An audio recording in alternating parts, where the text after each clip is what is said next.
মুসলমান যদি একটা জায়গায় দাঁড়িয়ে এক প্ল্যাটফর্মে দাঁড়িয়ে 2 রাকাত নফল নামাজের মতো নামাজ পড়ে তাওবাতুন নাসুহা পড়ে আল্লাহ পাকের দরবারে হাত তুলে কাঁদি, আল্লাহ ইসলাম বিদ্বেষীরা মুসলিম বিদ্বেষীরা আজকে আমাদের উপরে লাঞ্ছিত অপমানিত করেছে, ইসলামকে মিটিয়ে দেওয়ার চক্রান্ত শুরু করেছে।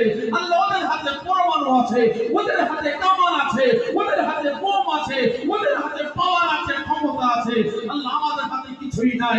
আল্লাহ আপনি আছেন, আল্লাহ আল্লাহ আপনি আমাদের উপর রহমত বর্ষণ করেন। বাস্তব কথা বলছি, যখন আমাদের এই মুসলমান ইমানি পাওয়ারটা নিয়ে প্রকৃত মুসলমানের মতো আদর্শ আখলাক তৈরি করে তাওবাতুন নাসুহা করে আল্লাহ পাকের দরবারে কাঁদা করবেন, এই মুসলমান সঙ্গে সঙ্গে আল্লাহ পাক আমার আপনার তওবা কবুল করে নিয়ে আমার আপনার উপরে রাজি খুশি হয়ে গিয়ে অসংখ্য করোড় মালায়েকা ফেরেশতা দুনিয়া